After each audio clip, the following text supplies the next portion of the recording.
قال حدثني عبد الله بن محمد قال حدثنا معاوية بن عمرو قال حدثنا أبو إسحاق عن حميد قال سمعت أنسا رضي الله عنه يقول أصيب حارثة يوم بدر وهو غلام فجاءت أمه إلى النبي صلى الله عليه وسلم فقالت يا رسول الله قد عرفت منزلة حارثة مني فإن يك في الجنة أصبر وأحتسب وإن تكن الأخرى ترى ما أصنع فقال ويحك أو هبلت أو جنة واحدة هي إنها جنان كثيرة وإنه لفي جنة الفردوس.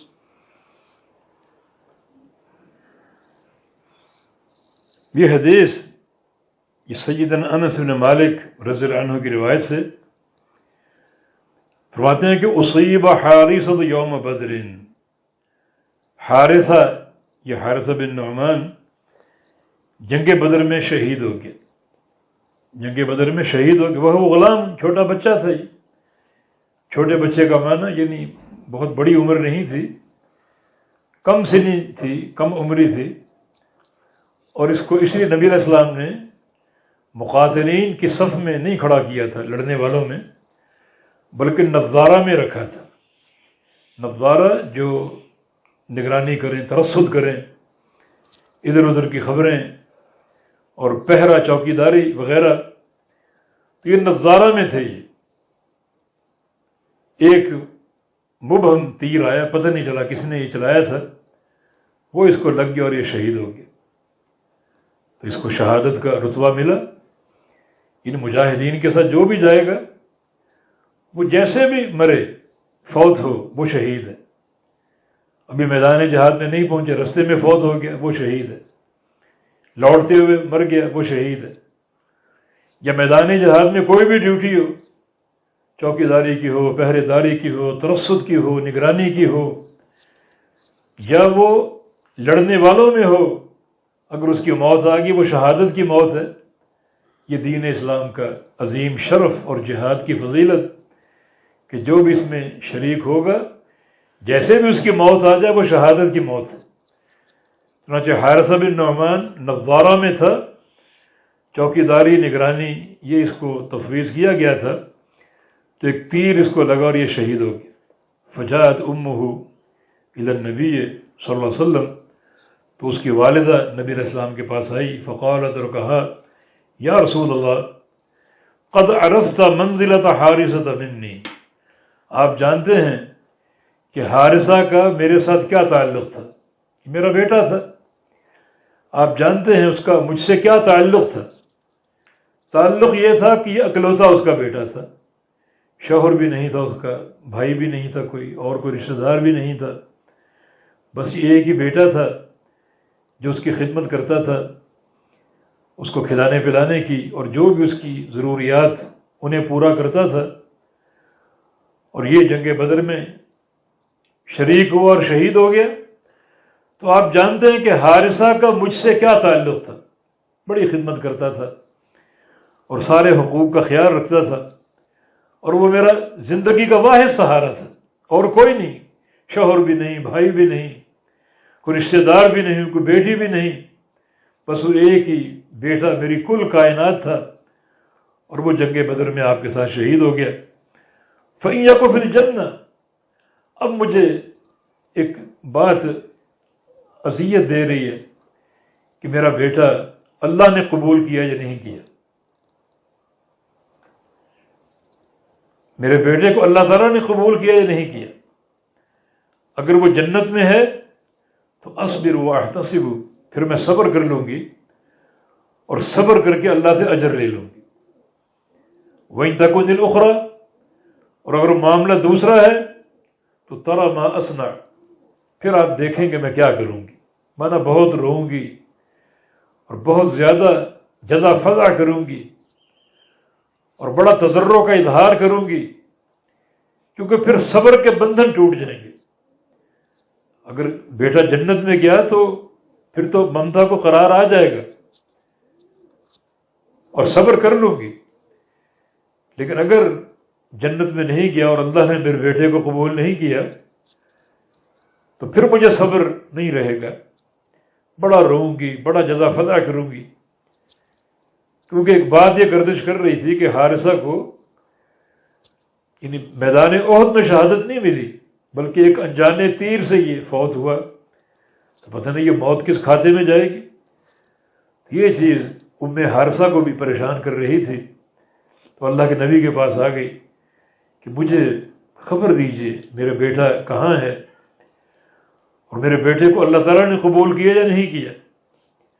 اور ویسے بھی صحابہ کی نظر جو تھی عمل کے تعلق سے عمل کی قبولیت پر ہوتی تھی، ہماری نظر عمل پر ہوتی ہے، تبھی تو ہم ریاکار بن جاتے ہیں کہ ہمارا عمل دنیا دیکھے، شہرت ہو، نام بری ہو۔ مگر وہ دنیا کی شہرت کے حریص نہیں تھے، بلکہ ان کی طلب اور ان کی جستجو ایک ہی ہوتی ہے کہ جو عمل ہو رہے ہیں اللہ تعالیٰ کو پسند آ رہے یا نہیں آ رہے، اللہ تعالیٰ راضی ہو رہا ہے یا نہیں ہو رہا، وہ قبول کر رہا ہے یا نہیں کر رہا۔ تو وہ بیٹا جنگ بدر میں شہید ہوا، لیکن پھر بھی آ کر سوال کیا، کیونکہ ہر بندے کا انجام اللہ جانتا ہے۔ نبی علیہ السلام کی ایک حدیث ہے، رب قتیل بین الصفین اللہ اعلم بنیتہ، کہ بعض ایسے لوگ جو دو صفوں کے بیچ میں قتل ہو کر گر جاتے ہیں۔ دو صفیں کون سی؟ ایک مسلمانوں کی، دوسری کفار کی۔ مانا وہ شخص صف اول میں کھڑا تھا مسلمانوں کے ساتھ، ڈٹ کے لڑا اور وہیں شہید ہو کر گر گیا، قتل ہو گیا۔ اللہ اعلم بنیتہ، عمل تو بہت بڑا ہے مگر اس کی نیت کا حال اللہ جانتا ہے۔ وہ یہاں کیوں آیا، کیوں لڑا، کیوں شہید ہوا، کیوں جان قربان کی، کیوں سارا خون بہا دیا، اللہ کی رضا کے لیے یا دنیا کی واہ واہ کے لیے، دنیا کی شہرت کے لیے، اپنی شجاعت کا سکہ قائم کرنے کے لیے؟ کیا اس کی نیت تھی، کیا اس کی سوچ تھی؟ تو عمل تو بہت بڑا ہے مگر قبول عمل اخلاص کے ساتھ ہے۔ اور یہی بات ام حارثہ کے ذہن میں تھی کہ بتائیے اللہ تعالیٰ نے میرے بیٹے کی قربانی قبول کی یا نہیں کی؟ اللہ نے قبول کر لی تو ممتا کو قرار آ جائے گا، پھر میری یہ دنیا کی تنہائی جو اس کا ایک صدمہ ہے مجھے، وہ ٹل جائے گا۔ اور اگر بیٹا چلا گیا اللہ نے بھی قبول نہیں کیا پھر میں صبر نہیں کر پاؤں گی۔